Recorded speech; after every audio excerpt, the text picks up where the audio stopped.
तो paper leak के मुद्दे पर विपक्ष का दोहरा रवैया सामने आ गया है। जिस विपक्ष ने छात्रों के कंधे पर बंदूक रखकर जमकर हंगामा किया, सदन तक नहीं चलने दिया, वो पंजाब में पेपर में हुए गड़बड़ी को लेकर अब चुप है। अब एनडीए इसी मुद्दे पर सवाल पूछ रही है, क्या जिस तरह से धर्मेंद्र प्रधान का इस्तीफा हुआ, क्या वैसे ही पंजाब के शिक्षा मंत्री का इस्तीफा होगा? देखिए रिपोर्ट।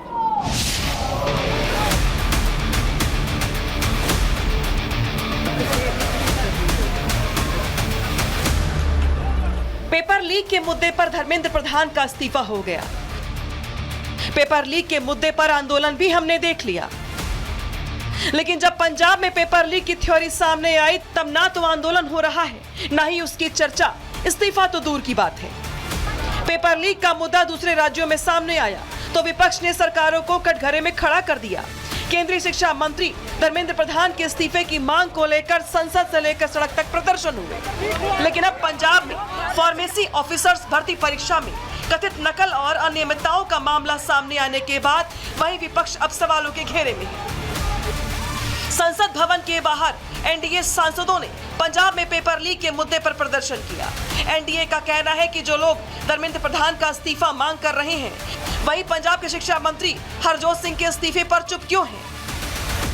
पंजाब में पिछले 5 सालों में 6 पेपर लीक हुए हैं, मैसिव स्तर पे चीटिंग कराई गई है और अभी तक कोई अकाउंटेबिलिटी सेट नहीं हुई है। अरविंद केजरीवाल जो पंजाब के सुपर सीएम हैं, उन्होंने अभी तक इस बात पे चुप्पी ठानी हुई है। मुख्यमंत्री भगवंत मान जो पूरा टाइम नशे में डूबे रहते हैं, वो ये कह रहे हैं ये झूठ है, जबकि ये वो जो बोल रहे हैं वो एक्चुअली झूठ है। लेकिन जब अरविंद केजरीवाल जी के खुद के स्टेट पंजाब की बात आती है, तब वो बिल्कुल चुप हो जाते हैं। एक तरफ वो रोज वीडियोस बनाते हैं कि जेनजी को सड़क पे आना चाहिए, देश को नेपाल बना देना चाहिए, वो जेनजी को उकसा रहे हैं। पंजाब में युवा पीसफुली जाकर इन सब इश्यूज के ऊपर प्रोटेस्ट करते हैं, तो उनके ऊपर उनकी सरकार में जो पुलिस है, पंजाब पुलिस, वो बर्बरता से लाठीचार्ज करती है। पंजाब के एजुकेशन मिनिस्टर का हर हाल में इस्तीफा होना चाहिए। बीजेपी का कहना है कि अगर नैतिक जिम्मेदारी के नाम पर केंद्र से इस्तीफा मांगा जा सकता है, तो पंजाब सरकार पर वही पैमाना लागू क्यों नहीं होता?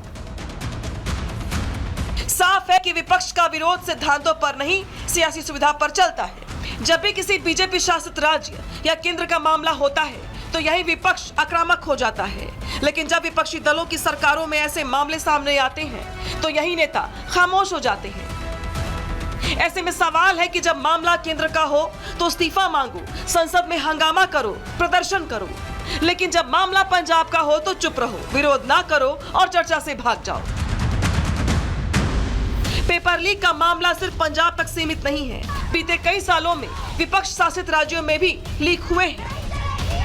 राजस्थान में कांग्रेस की सरकार के दौरान रीट, एसआई, कांस्टेबल समेत कई भर्ती विवाद हुए।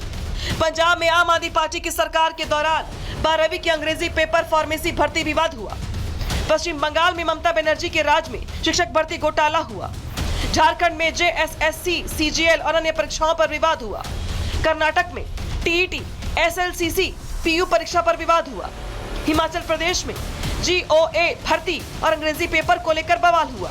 तमिलनाडु में बीएड की परीक्षा, जम्मू कश्मीर में एसएसबी की परीक्षा, तो केरल में एसएसएलसी, ओएटी की परीक्षा को लेकर बवाल हुआ। ये वो तमाम परीक्षाएं हैं जहां या तो पेपर लीक हुए या पेपर रद्द हुआ। लेकिन इन सभी मामलों में विपक्ष की चुप्पी सवाल खड़े करती है। और सवाल सिर्फ विपक्ष से नहीं, सवाल तथा कथित सीजेपी प्रदर्शनकारियों से भी है कि जिन लोगों ने छात्रों के नाम पर जमकर हुड़दंग मचाया, उन्हीं सीजेपी वालों से जब पंजाब पर सवाल किया गया तो इन लोगों ने मानो मौन व्रत ले लिया। जहां जहां पेपर लीक हो रहे हैं जिन राज्यों में, क्या उन राज्यों में भी सीजेपी का इस तरीके का प्रदर्शन देखने को मिलेगा? सौरभ, क्या बाकी राज्यों में भी सीजेपी इस तरीके से प्रोटेस्ट करेगी? आशुतोष, आम आदमी पार्टी को आपने मंच दिया, आम आदमी पार्टी को आपने मंच दिया, क्या पंजाब में करेंगे? पंजाब में करेंगे, पंजाब में आम आदमी पार्टी को ने मंच दिया।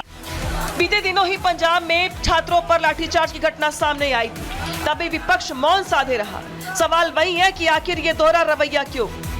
जब विपक्षी सरकारों में परीक्षा से जुड़े विवाद सामने आते हैं, तो जवाबदेही की मांग कमजोर क्यों पड़ जाती है?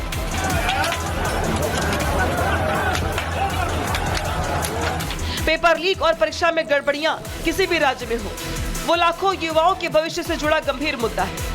लेकिन राजनीतिक बहस और अब इस सवाल पर पहुंच गई है कि क्या जवाबदेही के मानदंड सभी सरकारों के लिए एक जैसे होने चाहिए या फिर राजनीतिक दल अपने अपने पक्ष के हिसाब से अलग अलग पैमाने अपनाते हैं। Bureau report, Republic Bharat.